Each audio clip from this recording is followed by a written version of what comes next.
सबसे पहले हम समझेंगे आहार जाल। आहार जाल एक पारिस्थितिक तंत्र है। आहार जाल कैसा तंत्र है? पारिस्थितिक तंत्र। तो कहेंगे पारिस्थितिक तंत्र में क्या ऐसे जाल होते हैं जो अपना भोजन प्राप्त करते हैं अन्य चीज से। क्या ऐसे पारिस्थितिक तंत्र होते हैं या क्या ऐसे व्यक्ति वस्तु होते हैं जो अपना भोजन अन्य पारिस्थितिक तंत्र से वो क्या कर लेते हैं? प्राप्त करने। माने एक जाल में कई प्रकार की भोजन प्राप्त की जाल होती है, यानी उसमें पाई जाती। पहला है यहाँ खाद्य जाल की संक्षिप्त परिचय है। तो खाद्य जाल भी एक पारिस्थितिक तंत्र है और आहार जाल भी एक पारिस्थितिक तंत्र है और आहार श्रृंखला भी एक पारिस्थितिक तंत्र है। माने सब एक ही पहलू है। तो एक पहलू है यानी एक ही तंत्र है। तो एक तंत्र में बहुत प्रकार के होते हैं। जैसे मानव है तो मानव का कोई एक खाना है जो एक ही भोजन खाएगा उसके बाद। हाँ, लेकिन मानव में कुछ ऐसे मानव है जो वैष्णव है, शाकाहारी है और कोई मांसाहारी है। लेकिन शाकाहारी में भी कोई ऐसे व्यक्ति हैं जहाँ हम एक ही प्रकार के खाना खाते हैं? नहीं।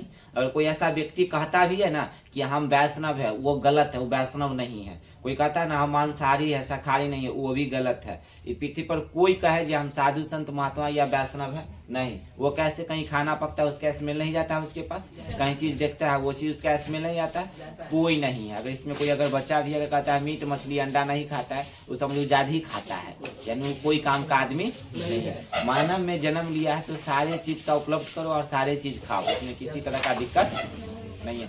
तो कोई के घर में कोई दादाजी है, कहते ना वैष्णव है, ये चीज नहीं खाते। कैसे वैष्णव है? घर में पकता है आप इसमें नहीं आते हैं, गाँव में पकता है देखते नहीं है, देखते हैं। तो वैष्णव आप क्या चीज का है ना? तो आहार जाल, आहार श्रृंखला और आहार नाल, ये तीनों एक ही तंत्र है। कैसे तंत्र है?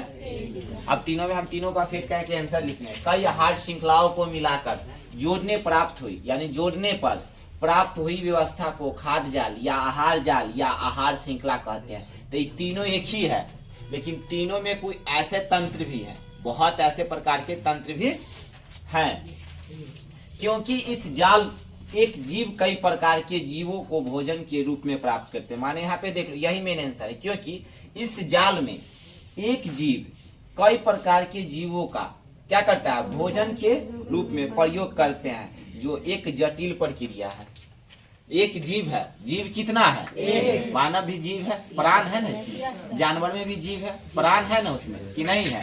तो यहाँ पे एक ही क्वेश्चन लिखाता है, इस जाल में एक जीव कई प्रकार के जीवों को क्या करते हैं? भोजन के रूप में। अब मान चलो मानव है, मानव है और खसी बकरी मीट मछली खाता है। हम तो नहीं खाते हैं, ना हम वैष्णव ना शाकाहारी ना मांसाहारी, हम खाते ही कुछ नहीं है, जो खाना मिला वो खाते हैं। तो एक जीव बहुत प्रकार के जीव खा लेते हैं, आदमी जानवर कुछ भी खा जाता है, कोई गारंटी इसमें नहीं है। तो वो भी जीव है, अगला भी क्या है? जीव है। लेकिन एक जीव कई प्रकार के जीव को क्या कर लेता है? ग्रहण कर लेता है, खा जा नहीं जाता, ग्रहण कर लेता है, जो एक जटिल प्रक्रिया। ये भी कैसा समस्या है? जटिल प्रक्रिया। और उसको नहीं खाता तो मानव नहीं खाता। जैसे में देख लो घास, बकरी, घास किसको खा जाता है? बकरी। लेकिन घास को भी डायरेक्ट बकरी नहीं खाता है, घास है तो घास को कीड़ा मकोड़ा उससे पहले बहुत ऐसा चीज खाया होगा। तो घास, तो बकरी, मानव। अब बकरी को कौन खा जाता है? मानव। देखो बकरी एक जीव है, फिर भी बकरी को क्या खा जाता है? ये बहुत गलत बात है। गलत है या नहीं है? ये गलत है।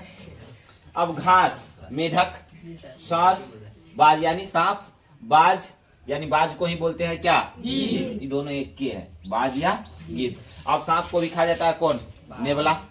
नेवला खा जाता है, जिसको सिपनोर कहते हैं। सांप को ही कौन खा जाता है? मोर खा जाता है। माने जीवित को जीवित खा जाता है। कभी कभी देखना नदी में जाओ या पोखर में या गंगा जी में जाओ तो छोटे मछली बड़े मछली को खा जाता है। तो ऐसा भी तो हो सकता है, अगर मीट है तो आदमी को ही मार कर अगर बना उना कर दे तो खा जाएगा, कोई फर्क पड़ने वाला उसको नहीं है। तो यह एक बहुत प्रकार का जटिल समस्या है। कैसा समस्या है? यानी प्रक्रिया है।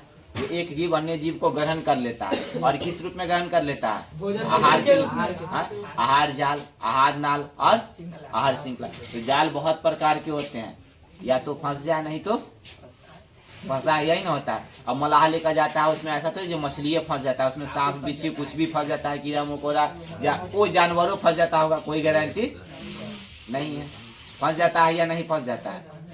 तो जाल एक ऐसा चीज है जिसमें कोई भी प्रक्रिया का समस्या एक जटिल है, या तो फंस जाए नहीं तो उसे क्या कर ले?